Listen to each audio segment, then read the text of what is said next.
Une fois rôti, impossible de savoir que ce poulet était très largement périmé. Dernière démonstration, la langue de bœuf. Ah, vous voyez, il commence à avoir des heures de vol, hein. Elle est plus que verte, hein. On va comparer avec une toute fraîche. Elle a été emballée aujourd'hui.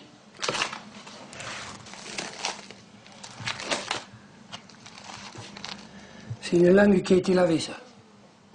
Vous voyez comment la peau elle est blanche, hein, que la viande elle est claire. C'est une langue de bœuf, ça, qui a déjà été retravaillée. Là, voilà, là on a l'exemple typique de la remballe. C'est pas possible qu'une langue de bœuf, vous voyez, c'est même pas la peine d'aller faire en caméra cachée, vous l'aurez tout de suite sous les yeux. C'est pas possible que cette langue de bœuf soit une langue de bœuf fraîche.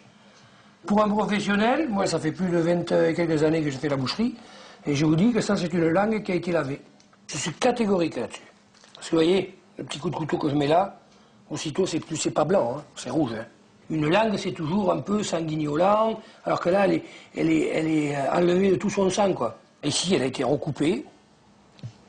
C'est-à-dire qu'on a enlevé des bouts qui étaient peut-être pas très beaux. Oui, à mon avis, je vais vous faire voir comment celle-ci elle a été travaillée. Eh bien, elle a été travaillée comme ça.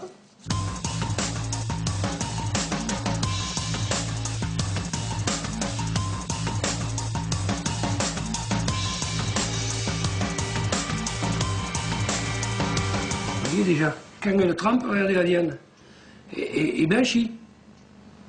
Et celle-ci a trempé bien moins longtemps que celle-là. La vôtre, elle a trempé, vous l'avez mise 10 minutes, là, elle a 10 trempé. minutes, donc c'est rien. Si je la laisse tremper 2 heures, elle va être aussi blanche que ça. Et là, on voit bien que c'est une langue de remballe. Ça se voit. Pour nous assurer que cette langue de bœuf a bien été remballée, nous décidons de nous rendre au supermarché où nous l'avons achetée le matin même. Je viens vous voir parce que je vous ai acheté une langue de bœuf ce matin. Et ouais, ce matin, et qui est datée de ce matin. Oui, et en la dépactant tout à l'heure, je la trouve très blanche. Et manifestement, elle a été trempée longtemps, etc. Non, pourtant, mais normal. Ouais. Moi, je vous suspecte quand même de l'avoir emballée, cette viande. Ah non, c'est une langue de bœuf fraîche qu'on met à tremper. On nous les reçoit toutes fraîches. Ouais. Donc c'est pour ça que c'est des langues de bœuf qui sont arrivées de vendredi. Vendredi matin, elles ont été mises à tremper à l'eau et tous les jours, on change. Nous sommes lundi, la langue a donc trempé pendant 3 jours. Nous avons demandé à notre boucher de nous dire ce qu'il pensait de cette pratique. Moi je pense que faire tremper la viande pendant un week-end, même des abats, c'est révolu. Hein. Parce que lui nous dit c'est comme ça qu'on conserve les abats. Les abats, s'il veut les conserver, il les reçoit sous vide comme tout le monde. Hein. Vous imaginez si toutes les boucheries avaient un bac avec de la flotte et des abats qui trempent là-dedans. C'est complètement interdit ça. Notre boucher a parfaitement raison. L'article L213A du Code de la consommation réprime très sévèrement ce genre de pratique. Elle s'apparente à une tromperie sur la marchandise et constitue une atteinte très grave aux règles d'hygiène.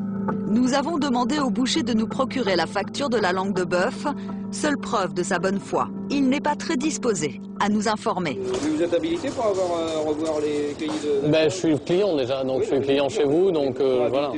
Ben, je ne suis pas habilité, mais je suis client. Et on est contrôlé sans arrêt par les DGRF et les vétérinaires. Alors si en plus on a des clients qui viennent maintenant, attendez, moi je vous laisse le calepin, et puis je vous laisse le bout de la gestion du rayon. On est bien d'accord? Résultat, impossible de savoir quand cette langue de bœuf a été livrée dans ce magasin.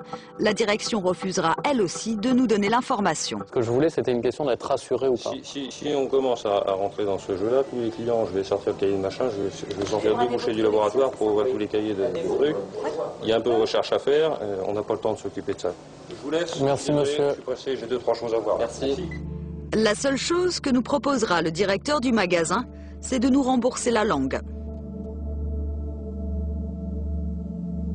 Nous retrouvons notre boucher. Pour nous persuader que le problème de la remballe est bien généralisé, il nous propose de nous accompagner dans un autre supermarché de la même enseigne. Très vite, il repère une barquette douteuse.